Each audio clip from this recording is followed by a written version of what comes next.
Hello, welcome back to Cracking the Cryptic on a red letter day for the channel.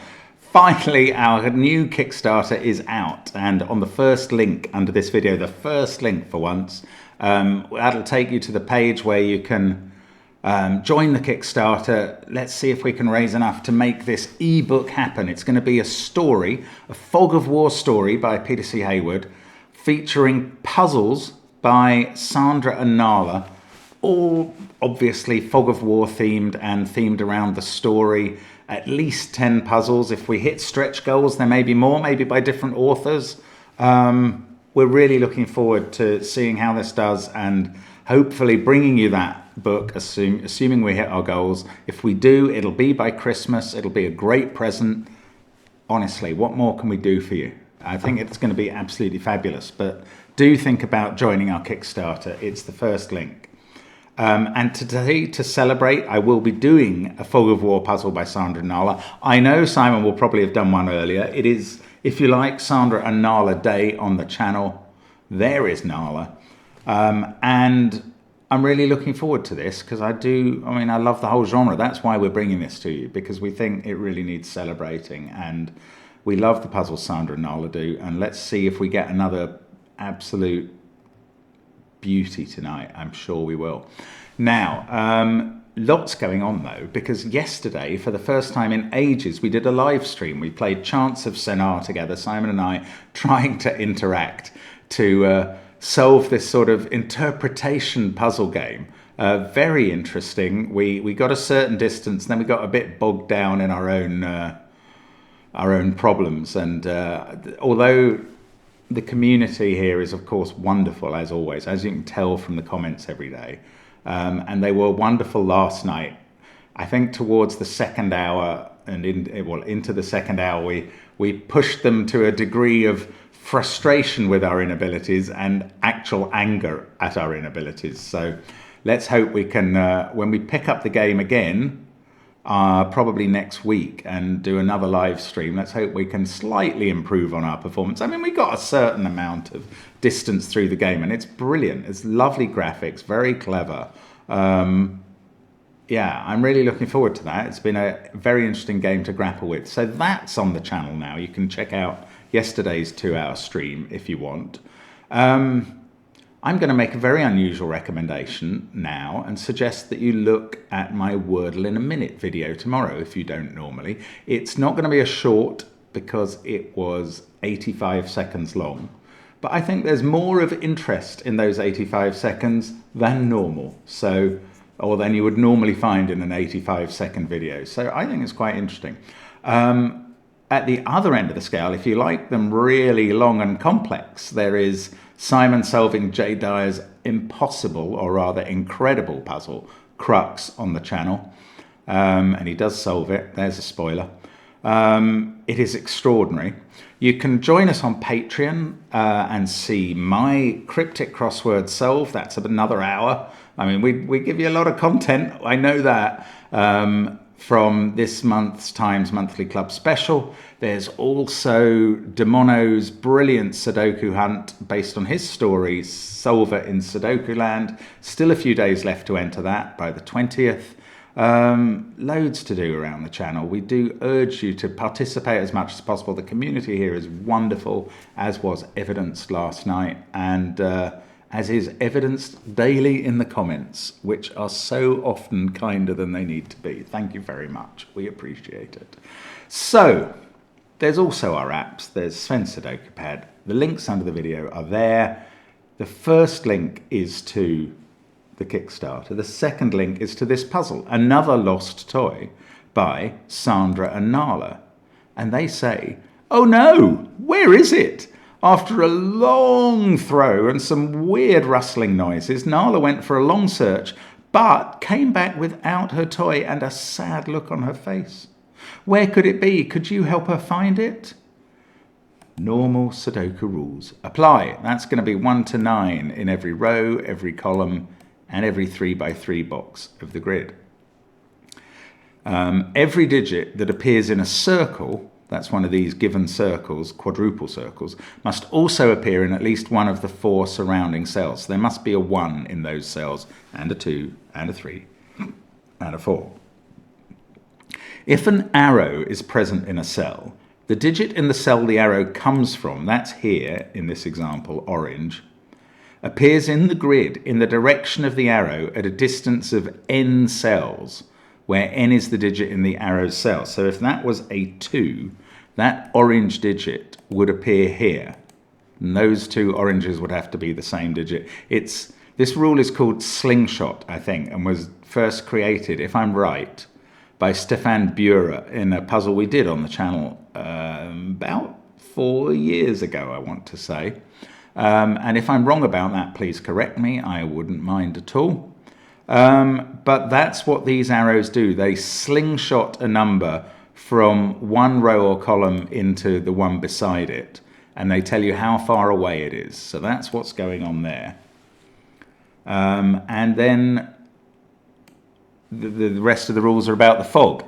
Placing correct digits will clear the fog from surrounding cells, possibly revealing more clues. Do give it a go. You have to play it in SUDOKU PAD this time. That's what the link is for. Because I think the graphics within the puzzle won't allow us to set it up in our software.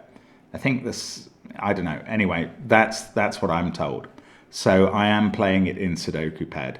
I am now going to try and do that. It's the second link under the video. Let's restart the clock and let's get cracking and see if we can find Nala's toy. Poor dog. So, well, these arrows, these are limited in their range. That one can only be pointing to 1 or 2 cells away. So we must put a 1 or a 2 in it. This one, I was going to say 2 or 3, but actually it could be pointing at that cell. So it's pointing 1, 2, or 3 away. And then the digits in these cells are defined by the quadruple circle. They are 1, 2, 3, or 4. And the digits here, which may not be those two because they may include that one, but they definitely come from these 3 cells. Again, they're from 1, 2, 3, 4. And now we've got 2 sets of 1, 2, 3, 4 in these rows. Everything else in the rows will be bigger. Knowledge bomb. Now, how can we narrow down what these are? I don't know. It seems very binary and mutually exclusive, but there must be something going on. Okay, here's a thought. We can't have a 2 here. Look what would happen if this was a 2. That would be a 1 by Sudoku. And then they'd be both pointing to the same cell.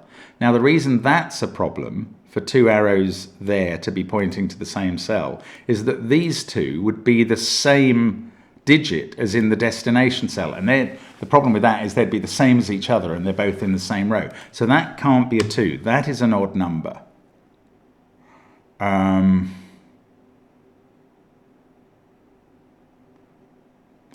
This one can be a 2. That would put that digit there. This then couldn't. Okay, it's the same deal. These cannot point to the same cell.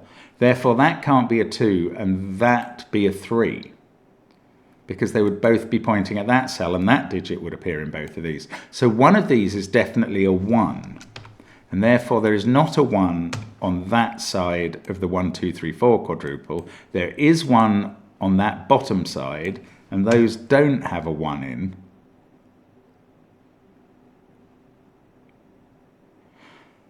Oh, here's another thought that might be worth something. This is I said a long time ago, a good 2 minutes ago, that these are 2 sets of the digits 1, 2, 3, 4. But we know that that is one of the sets because of the quadruple circle. So this is the other set. That must be 1 of each here. Therefore, there is a 4 in one of those cells. There is not a 4 in one of these. And there is definitely a 4 in one of these. And one of these digits being placed is a 4. If that was the 4,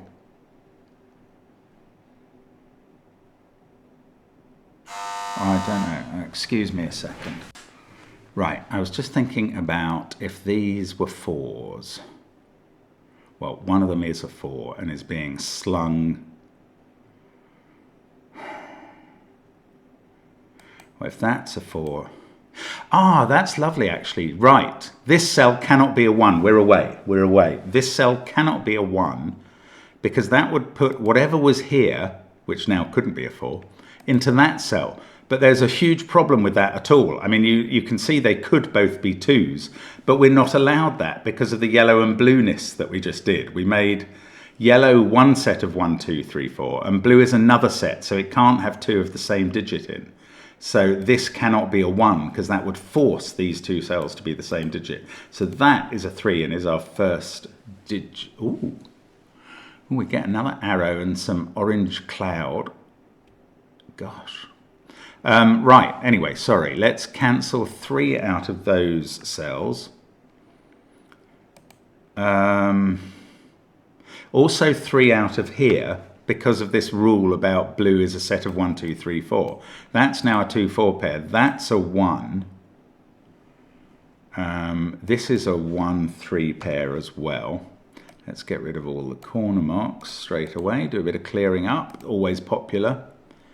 Now, that digit, let's get rid of yellow and blue, in fact, because I think they've served their colouring purpose, and very well they did too. That digit must be there, though, so we'll make that purple. This digit must be there by the slingshot rule. And now we've got this new arrow, which is saying that that digit is there, because that's the only place it can point to north. So we put a 1 in the arrow cell. That digit is there. Let's make that red. And that red digit cannot be 1, 2, 4, or 3. It's a big digit. But, no, look at that. That's gorgeous. Right. First of all, red can't be a low digit because it sees all of these in one of its guises. And the highest it can be is the furthest it can sling a digit along the top row, which is into the corner, which is 5 away. So that red is a 5. And we're slinging that 1 into the corner. And now we're getting loads of arrows. Hooray! Which is a relief because I kind of need something to go on. Okay, well, the trouble is that arrow, for instance, and in fact those 2 were pointing at places where they were very limited. That one turned out to be limited, but these ones are looking at an expanse of the grid. This digit could be anything from, well, it's pointing at one of those cells. We know it's not allowed to be a 1 or a 5. So it's pointing at one of those cells. This one is pointing at any of those within its ambit. So maybe these aren't very helpful arrows. Let's look at the quadruples. 6 and 7 are confined up there. So these cells can't be 6 or 7. This can't be 8 because of 3, 8 in this circle.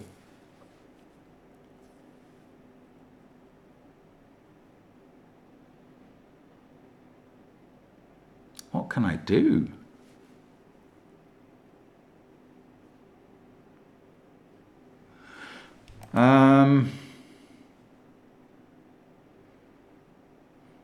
I don't know. Sorry, let me think about this for a bit. Oh, 5 is in that box, so that's an 8, 9 pair. Ah.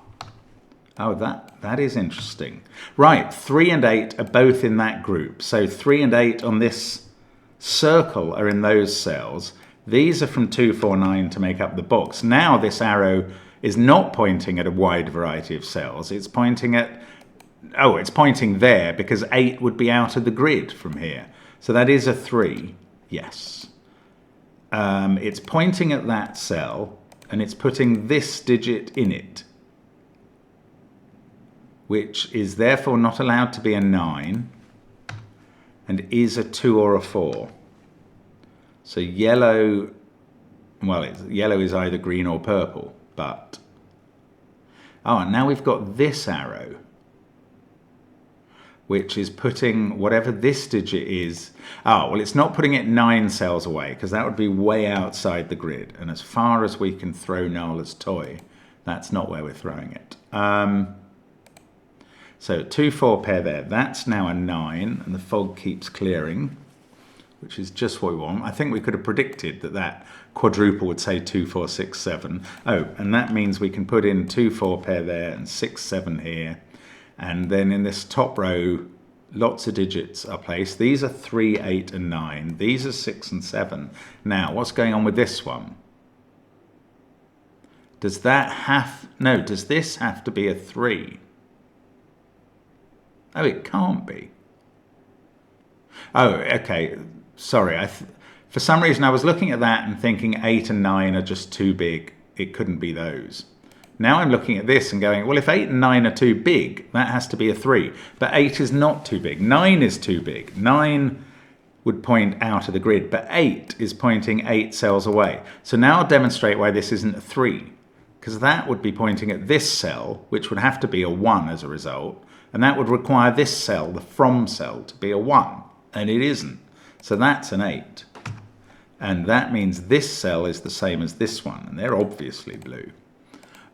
This isn't an 8, so we're putting 3 or 9 down here. But we don't know which yet, as far as I know. 2 and 4. I do keep running into this problem that I seem to have run out of information as soon as I've done something in this puzzle. But we've got through this far, so let's just keep thinking. Blue is there. Blue is in one of those cells. Green is in one of those.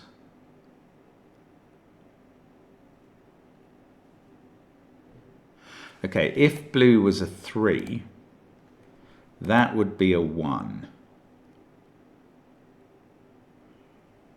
And that would be blue and a 3. I don't know, I can't see a problem with that.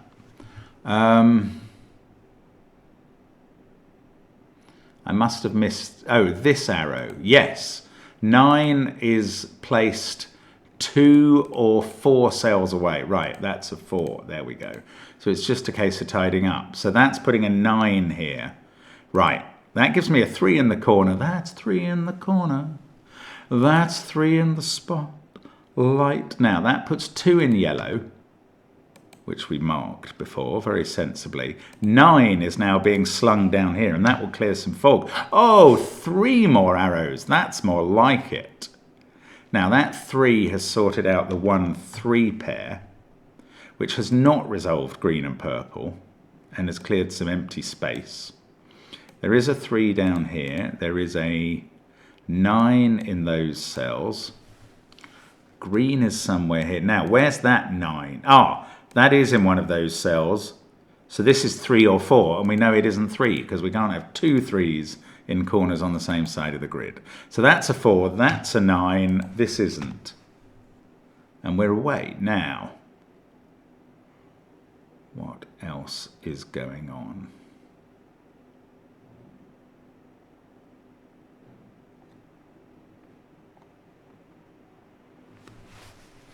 Green could be a 4, easily. Oh, that 4 is looking at purple. So purple is a 2, green is a 4. I can actually get rid of all of these colours. Yellow, by the way, became purple, in case you were wondering. In fact, I can get rid of that 9. All of those clues, all of those arrows are done. I've done this one, so it's these 2. Okay, what's this? This digit is restricted to 6, 7, or 8 by Sudoku, given what it can see. And that is going to be placed 1, 2, 3, or 4 cells away, but we can't have a 1 or 4 in the bottom. So that is 2 or 3. Now that digit, purple, is going to be in one of those 2 cells.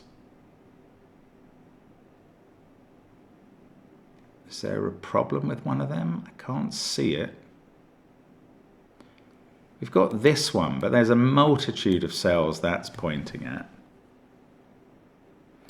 8, 4, 3, 9. That is 1, 2, 5, 6, or 7. I mean, lots of those digits could appear in any of these places. I hope we don't have to read this number under the fog. I mean, that might be 6 and 7, but the numbers aren't necessarily in order, so it might be 8 and 7. I don't want to get involved in trying to interpret tiny bits of characters if we can avoid it. I mean, I do need to find something that avoids it. Oh, 1. Ah, yes, 1 is gorgeous. Look, we've got those two 1s in the grid. This cannot be a 1, because the message on that arrow would be that that digit goes there, and they're in the same box. So this is a 1. That will clear the fog. That tells us we did have a 6 and a 7 in the circle, and that 1 is now going to be in one of those cells in this row, which are, how many away? 3, 4, 5, or 6.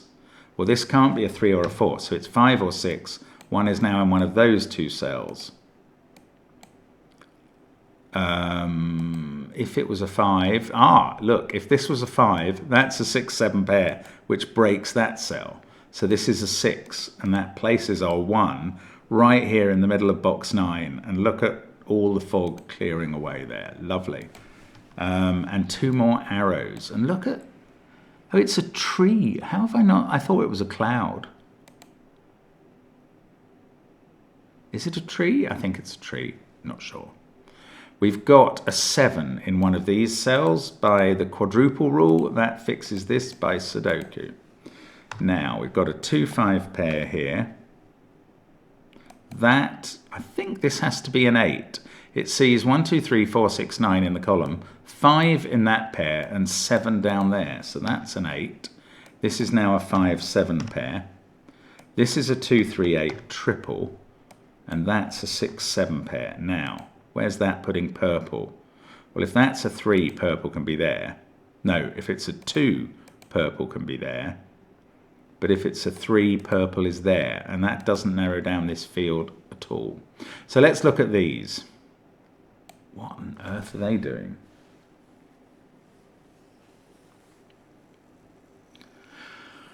I'm going to start with this one,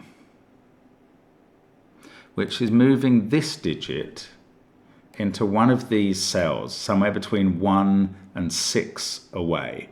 So this is somewhere between 1 and 6, but it can't be 4 or 1. So it's 2, 3, 5, or 6, pointing to one of those cells. But it can't be 5, because that's got a 1 in it, and this can't be a 1. So it's 2, 3, or 6. Now, what is this cell? This is putting that digit in one of those.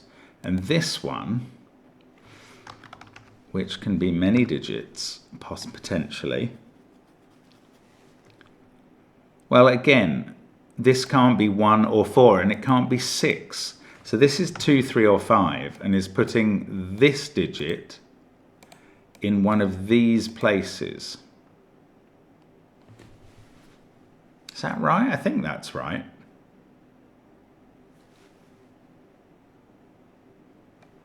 So they're possible places for blue. Let's make that orange. No, not orange. That's going to clash with our colours. Let's make that yellow. And that's putting yellow in one of those places. It could still be a 5. I'm a bit confused. Now, there's a 1 in one of those two cells. That's just Sudoku. 4 and 9 are confined up here somewhere. I'm missing something about this. What am I missing?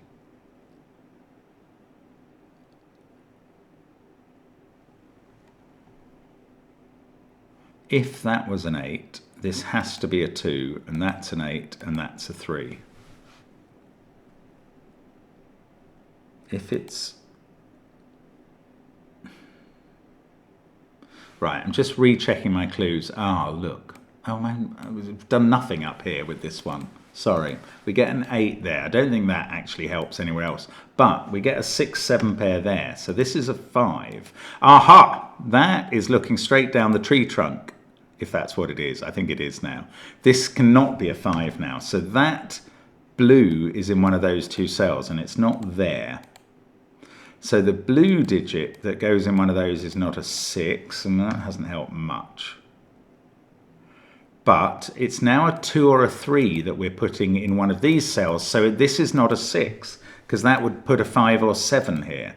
So this is now a 2-3 pair in this column and box. That can't be a 5. This now can't be 2, 3 or 5. So the digit that's being slung into blue is 7 or 8. The yellow digit is a 2 or a 3. Oh, look at that. We've got all of those up there. So we know exactly what digit it is and where it goes. It's a 3 going into that possible, well, that now definite yellow cell. That is a 2 by Sudoku. That is a 3. The 3 means this is blue and this isn't. And that is now 7 or 8 and blue. And this is not 2 or 3 by Sudoku. That's 8. This is 2. That's 3. And this digit is now there. So that's 6 or 7. Not there. Purple is fixed. And that means purple's in one of those cells, yellow, blue. No, 2, not blue. 2 is in one of those 2 cells with 1. So that's 1, 2. Now, I think it's reasonable to say that this is a 4-9 pair. Actually, no, I'll tell you what, I'll clear the fog by noticing that 2 first. That makes this fog cell a 1. That's a 2. This is now a 4-9 pair. 8 can't be in those cells, so it has to be here. 8 is blue. These are from 5, 6, and 7, but we've got a 5 at the top of the grid, telling us where 5 is in this box. 6, 7 pair, that is 4 and 9 in box 5. We can't have a 9 there. We need one in one of those 2 cells. Still haven't resolved purple, but we have resolved 7 and 5. That's a 6. Now we've resolved purple. Purple is a 7. My synesthesia is happy with purple being a 7. We get 4 and 9 there, 9 and 8 there. I am joking. I don't really believe much in synesthesia. 5, 9, 2, 8, 4. We've got a 6, 7 pair. So that's a 1, 3 pair. We've still got some fog to clear. I'm not aware that we have found the toy, the missing toy. Have we not done our job? I don't know. Let's keep going. I mean, Sandra is very clever at making these appear at the last possible stage. That's the 4, 9 pair. That's a 7. That's got a 5, 6 pair down here. The 7 fixes 6, 7. That fixes 5, 6. The fog continues to clear. That can't be a 7. That's a 1, 6, 7 triple, so we can take 6 and 7 out of those cells. That's now a 2, 3 pair, isn't it? In fact, that must mean we can do that. That is a 9. Aha! Aha! I think we have found the toy in the tree. Hurrah! All is good. No, all is good. No, that is not right. Whatever I just did there, I was putting a 4 and 9 pair in. Okay, just mistyped. Easily done. 5 or 8 on the toy. 4 there. This is 2 and 3. Looks a bit like a medal. I suppose it's a ball on a string kind of thing. Excellent. Excellent. Still got one little cell of fog to clear. Not much work to do though. Now I just need to spot the obvious Sudoku that is lurking here. That 6, 7 pair means that is 5 or 8. That wasn't it. Sorry, there is something utterly blatant right here, right now, and I just can't see it. These are from 5, 7, 8, 5 or 6. Oh, it's probably one of the slingshots. Yes, look, 5 is being slung up to there. There we go. Oh, it wasn't that blatant then. We get a 5 on the toy. That's a 6. That's a 7. That's a 6. That's an 8. The 6 has made this into 1, 7, 1, 3, 2, 3, 2, 5, and we can clean up at the top. 7 and 6. Let's just get rid of the colouring first, because that shouldn't be allowed to spoil the background picture. And there we go. Oh, yay, congrats. The solution is correct, it says. Nala's happy to have her toy back. After finding her toy stuck in a tree, she thinks about adding climbing lessons to her list, just in case. Good precaution, Nala. Although I've not seen dogs climbing tall trees very often. But maybe in the future. Anyway, thank you so much to Sandra and Nala. Thank you to you if you are considering joining the Kickstarter. We very much appreciate it. Thank you if you were in the live stream last time or will be in the next one. And just generally, thanks for watching the channel and supporting us in any way at all, even if it's just mocking how bad we are. No problem at all. Thanks for watching, and bye for now.